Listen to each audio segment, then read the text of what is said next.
Anniversaries and birthdays are a time for celebration, for cake, balloons, and of course, good company. But what if you could celebrate and make a difference at the same time? This year, for the 7th anniversary of the INC Giving Project, we celebrated by going out into our communities for a weekend of service. I'm Lois Paula. Welcome to this special episode of the INC Giving Weekend of Service. The INC Giving Project encourages volunteers in countries around the globe to share their faith through acts of kindness. Welcome to the INC Giving Show.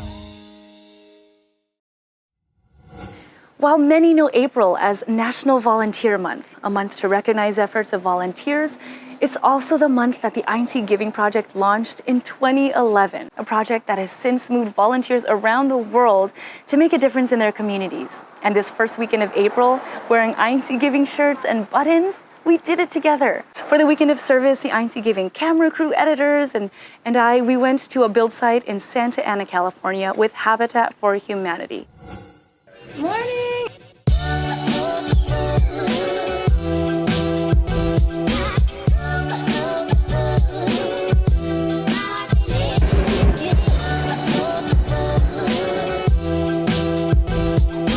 INC Giving Weekend of Service! Weekend of Service, woo!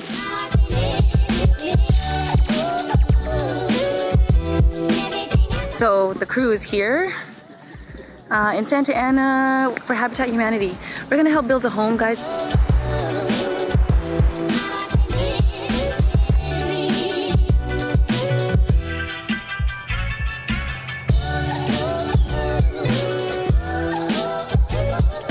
We're gonna be painting today, so if you want to run, you can do so right now.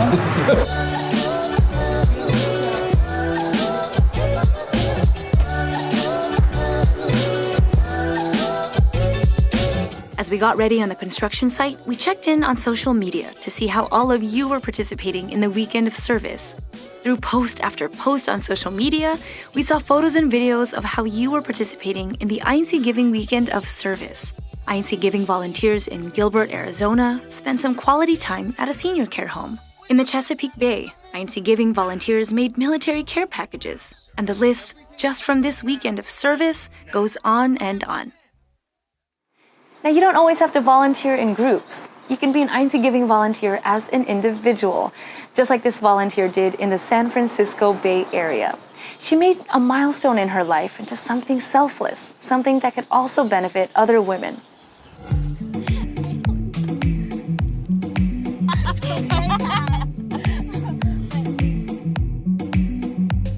We're picking up some hygiene products.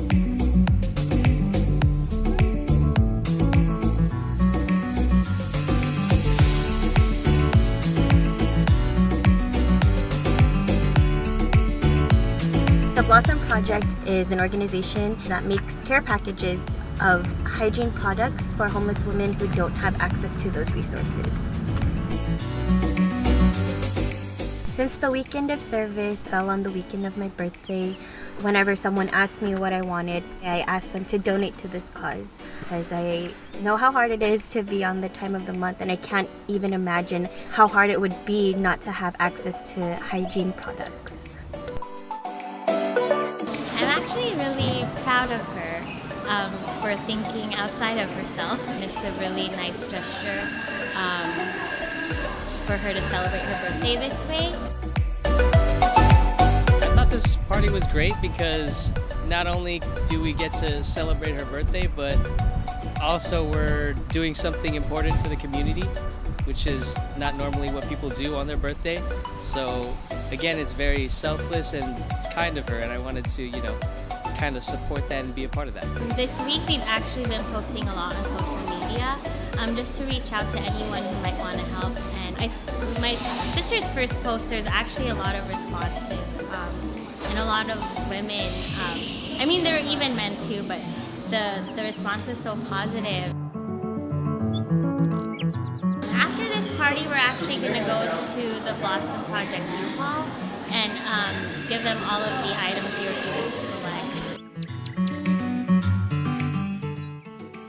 My name's Karen Callahan, and I work with Blossom Project, and we're out in San Francisco Bay Area as well as Denmark, and we help the community from Marin all the way out to Oakland.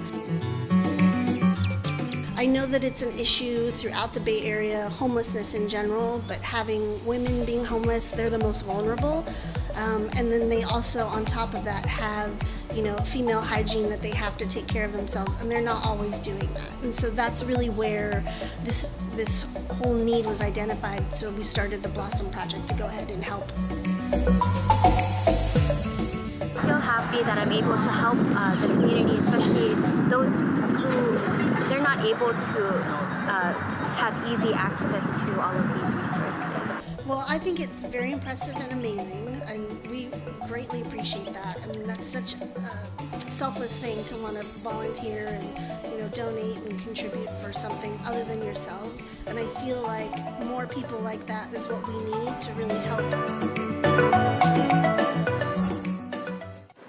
Now, helping build a home for someone has always been a dream for me and the other INC Giving volunteers. But what we didn't realize is that it wasn't just our dreams that would come true. The mission of Habitat for Humanity is for everyone to have a decent place to live. And today, with the INC Giving team and other community members, we helped in finishing a home for a recipient like Luis and his family. In a few months, if everything goes according to plan, I should be getting a house, and I think me and my family are really looking forward to it. It's a big opportunity, and it's definitely a blessing, and we're very excited. We believe in a hand up, not a handout, and our families believe in that as well. So they really are building their house alongside other volunteers.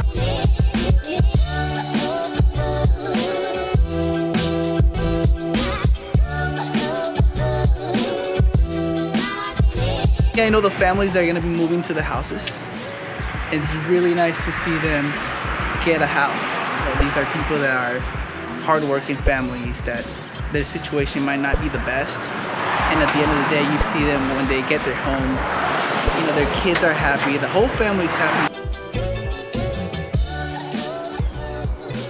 Worrying about the white, making sure I don't hit any this panel and this panel. Let's try to do as clean of a job as possible.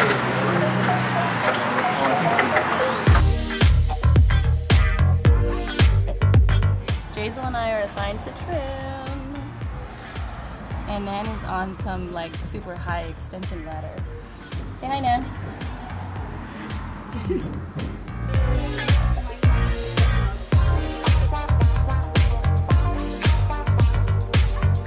I am painting a wall.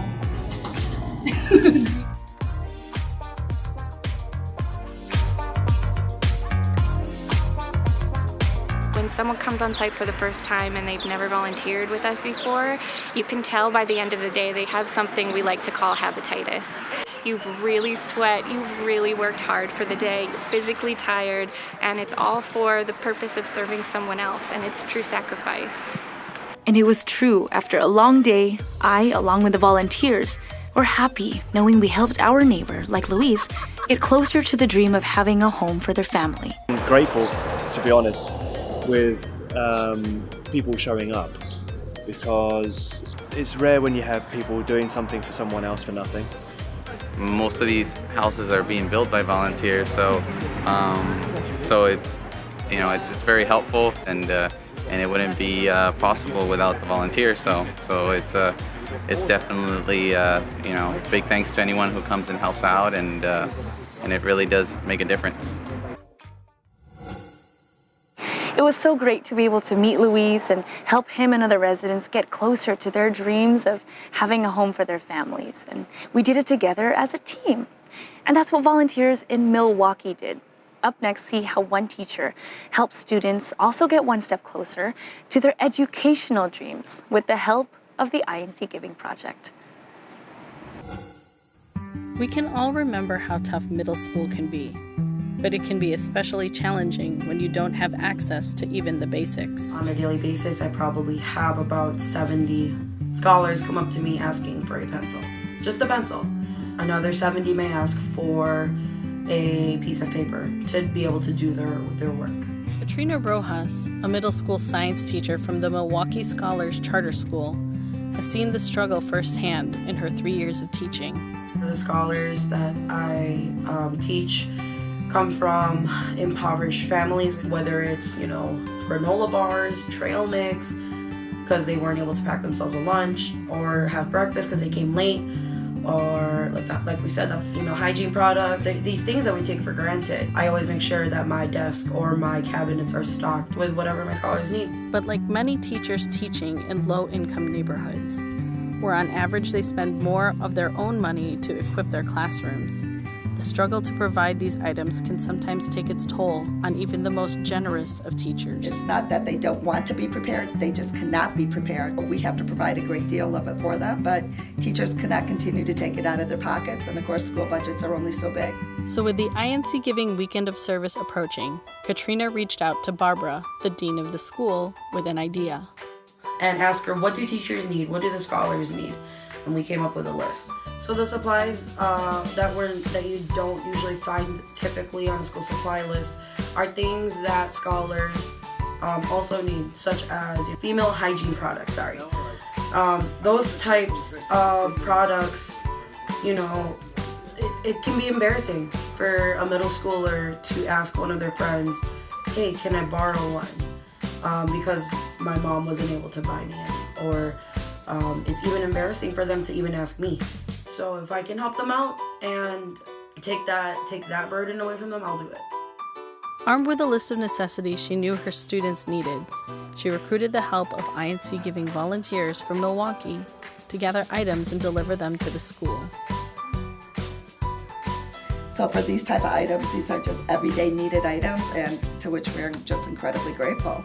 While these items may not solve all her students' problems, Katrina hopes that having one less thing to worry about will help them focus instead on what's ahead.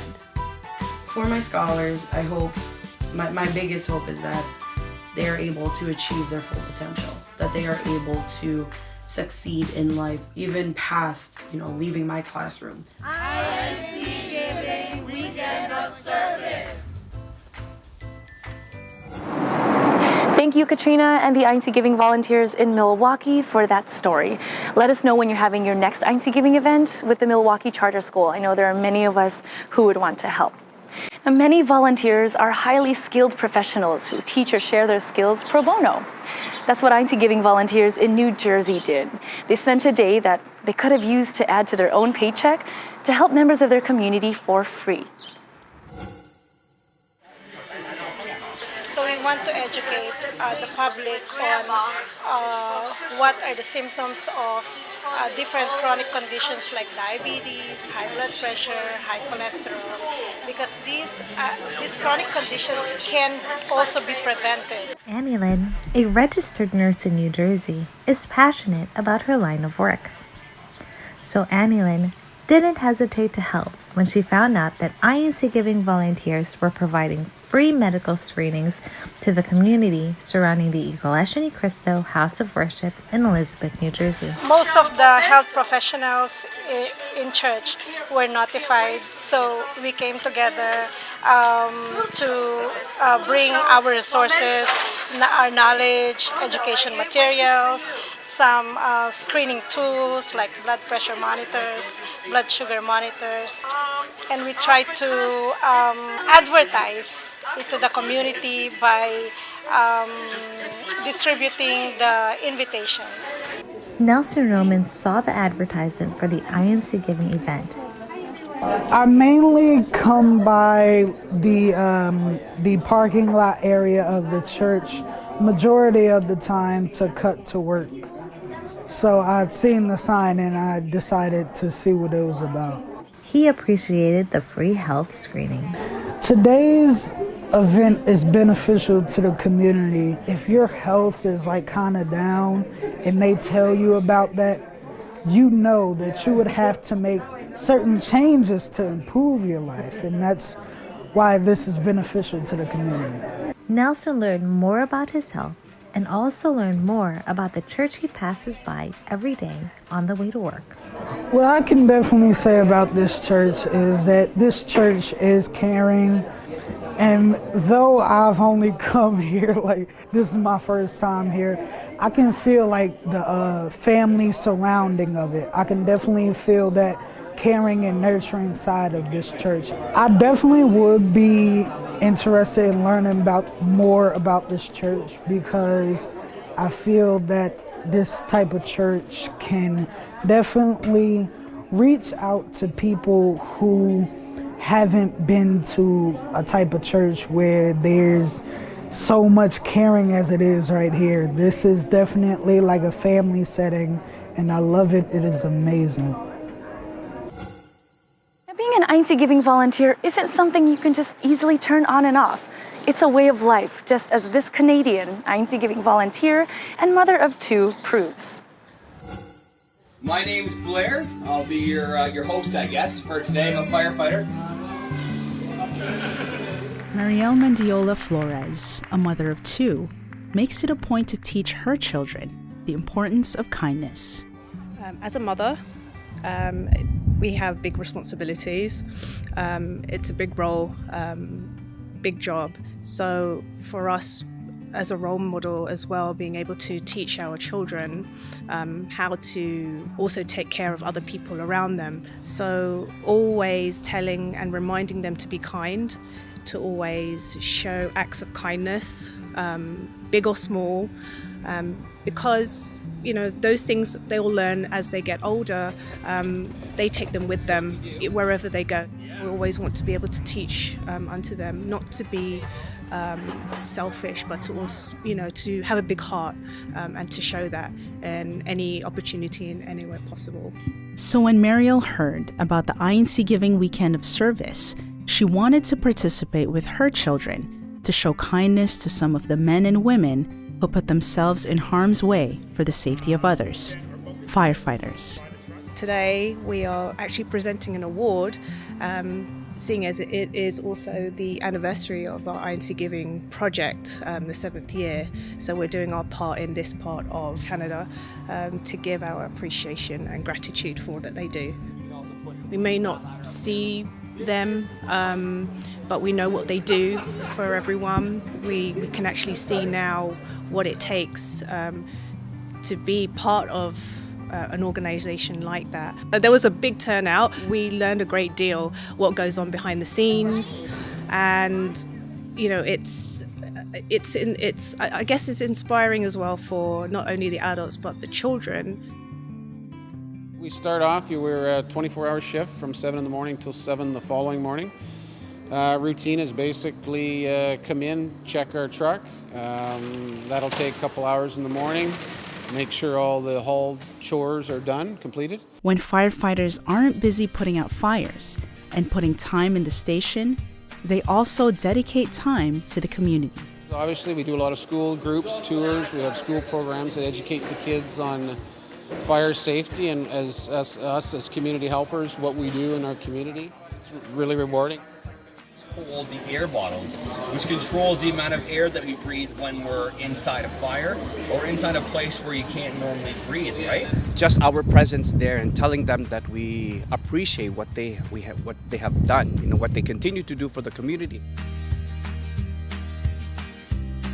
It's mostly to help them understand that even by saying thank you, by showing up, that does a lot to people who work hard in situations like these. Firefighters, police officers, teachers. It goes a long way. They remember those things. We're lights of the world. How do we shine as lights of the world? Doing good works, doing acts of kindness. They make me feel safe. I feel that their jobs inspire me. I think it's important for us to appreciate the firefighters in our community because it's an everyday job that they do, right? So we might think, oh yeah, that's their job, but we never really consider that they're putting their lives at risk for our safety. Doing good has no age limit, and it can touch someone's life in more ways than one. Appreciation does go a long way, even with the smallest gesture. I think it's admirable. I think it's great. As I mentioned to you earlier, that in a world where a lot of times you're faced with a choice of doing something or not doing it at all, I find it sad that people do nothing. So why not do something good when you can?